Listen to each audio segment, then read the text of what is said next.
right versus left show. This is right versus wrong.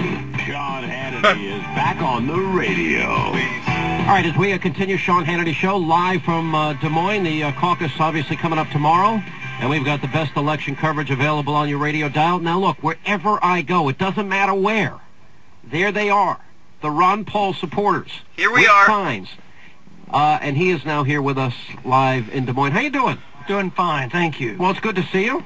The last time we were on Hannity and Combs, so you and I had a little disagreement over the Iraq war issue, and people were acting like, wow, you were unfair to Ron Paul. You didn't think I was unfair to you, did you? The disagreement was over who was winning the polls. Remember, you denied that the polls weren't accurate. They were your polls, and I won them. No, they weren't a poll. What it was is people calling in, and anybody can call in those things. Those 3 dozen supporters I have. There's more than 3 dozen. No, I'm not denying you have a lot of supporters out there, but you and I do have a fundamental disagreement. It doesn't mean I don't like you. There are a lot of things we do agree on.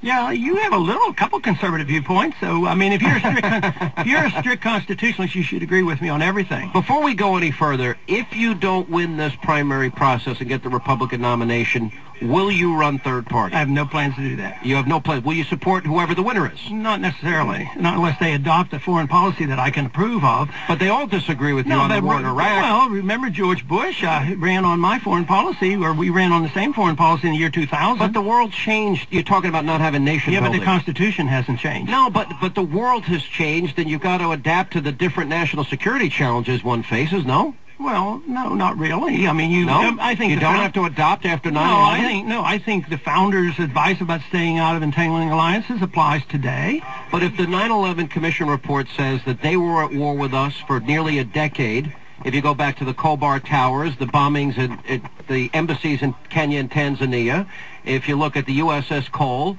and the 9/11 Commission investigates why we were vulnerable the way we were, and they conclude they were at war with us, we weren't at war with them. It's not smart to defend yourself in that war? But the 9/11 Commission report also said that the reason they were at war with us is because we were over there. We had a base in Saudi Arabia. So we're to blame for the 9/11 attack? No, we're to blame. The people who do the attacks have to be blamed, not the American people. But our policy, if our policies are such that we invade a country, yes, that's bad policy, but you didn't invade them, I didn't invade them, but our policymakers invade these countries and bomb these countries. Well, why shouldn't they react in a way that they think is in their own You've got to look at the entire history. It was Saddam Hussein who invaded an innocent country, Kuwait.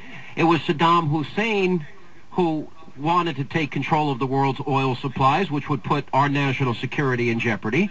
We did take him out of Kuwait. We did have a ceasefire. We did have 17 resolutions. He didn't abide by them. But back to the 9/11 report, which you cited, they also said the reason they attacked us was because we were over there. So they made my point, and that's what people fail to realize. But that sounds So we're not to have anything to do with the Middle East? We should have a lot less to do. We should trade with people. Well, I agree with that, actually. People.